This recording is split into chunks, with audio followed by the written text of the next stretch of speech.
তারেক রহমানের নির্বাচনী আচরণ বিধি লঙ্ঘনের এনসিপির অভিযোগকে সম্পূর্ণ মিথ্যা ও হাইপার প্রোপাগান্ডার অংশ বলছেন বিএনপির সিনিয়র যুগ্ম মহাসচিব রুহুল কবির রিজভী।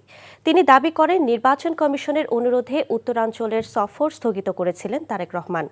পরবর্তীতে নির্বাচন কমিশনের নিয়ম অনুসারে প্রচারে অংশ নেন তিনি। সকালে রাজধানীর বনানী কবরস্থানে আরাফাত রহমান কোকোর মৃত্যুবার্ষিকী কবর জিয়ারত শেষে এসব কথা বলেন তিনি। বলেন 1-11 এবং আওয়ামী লীগ সরকার আমলে শারীরিক ও মানসিকভাবে নির্যাতনের কারণে তিনি মারা যান।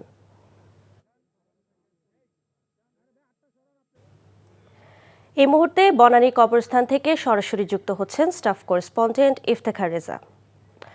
ইফতেখার, আরাফাত রহমান কোকোর মৃত্যুবার্ষিকী উপলক্ষে আজ কি কি কর্মসূচি রয়েছে? আজ আরাফাত রহমান কোকোর 11তম মৃত্যুবার্ষিকী।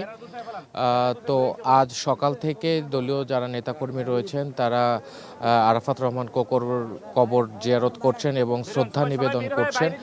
এবং আমি আপনাদের জানিয়ে রাখতে চাই যে আরাফাত রহমান কোকো 2015 সালের 24 জানুয়ারি মৃত্যুবরণ করেন এবং তিনি তার আগ পর্যন্ত মালয়েশিয়ার কুয়ালালামপুরে চিকিৎসাধীন অবস্থায় ছিলেন এবং 1-11 সরকারের সময় বিএনপি চেয়ারপারসন বেগম খালেদা জিয়ার সাথেই তিনি গ্রেপ্তার হয়েছিলেন এবং পরবর্তীতে বিভিন্ন সময় গ্রেপ্তার থাকা অবস্থায় তিনি নির্যাতনের শিকার হয়ে মূলত গুরুতর অসুস্থ হয়ে পড়েন এবং তারপর বাংলাদেশ থেকে তিনি 2008 সালে ব্যাংককে চিকিৎসার উদ্দেশ্যে যান এবং তারপর সেখানে চিকিৎসা শেষে মূলত মালয়েশিয়ার কুয়ালালামপুরে অবস্থান করছিলেন এবং এর আগে আরাফাত রহমান কোকো বাংলাদেশের ক্রীড়াঙ্গনে অবদান রেখে গেছেন। তিনি মূলত 2003 থেকে 2005 সাল পর্যন্ত বিসিবির পরিচালনা পর্ষদের উপদেষ্টা মণ্ডলীর সদস্য ছিলেন এবং ঢাকার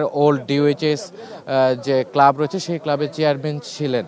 এবং আমি আপনাদের জানিয়ে রাখতে চাই যে কনিষ্ঠ পুত্র হিসেবে আরাফাত রহমান কোকো পরিবারের সাথে সবসময় যুক্ত ছিলেন, তবে রাজনীতির বাইরে থাকার পরও তাকে রাজনৈতিক প্রতিহিংসার শিকার হতে হয়েছিল। তো এই ছিল বনানী কবরস্থান থেকে সর্বশেষ। জানছিলাম আরাফাত রহমান কোকোর 11তম মৃত্যুবার্ষিকীর খবর।